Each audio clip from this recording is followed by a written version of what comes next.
Good morning, it's Thursday the 11th of June. This is the ETS Capital Daily Market Bite. Asian shares rose on Thursday, encouraged by Wall Street. The New Zealand slumped to a 5-year low after the central bank cut interest rates for the first time in 4 years. The US shares jumped on Wednesday, helped by gains in financial shares as well as technology shares, and also still optimism that Greece may be closer to reaching some form of deal with its creditors. The Dow Jones Industrial rose 236 points, closing at 18,004. That's 1.33% up.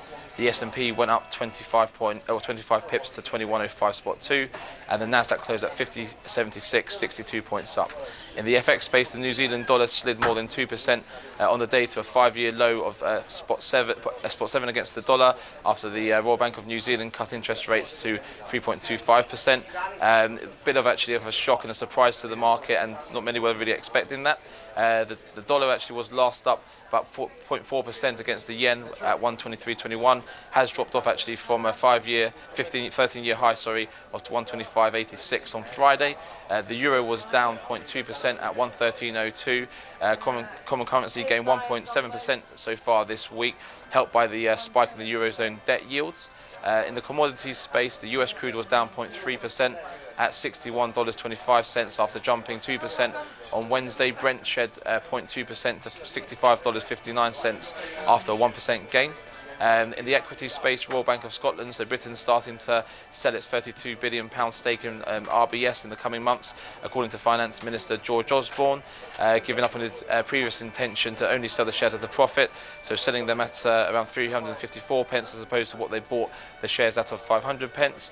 Royal Mail, on Wednesday, the British government said it would sell off its remaining stake in Royal Mail, leaving it about 15% of the postal service that was wholly state-owned in 2013. Shares in Royal Mail likely to be priced at 500 pence after a source close to the share sale said that orders below were likely to miss out. And also, of course, Lloyds, the British government stake in Lloyds Banking Group, fell to 17.9% from 19.93% after 780 million shares were sold. HSBC, Spanish bank BBVA, is considering to make an offer on HSBC's businesses in Turkey and Brazil after we heard that we're looking to actually offset those operations. They're having a meeting on Wednesday in relation to into that. In data today, we've got the around 1:30 today, we've got the US jobless claims coming out.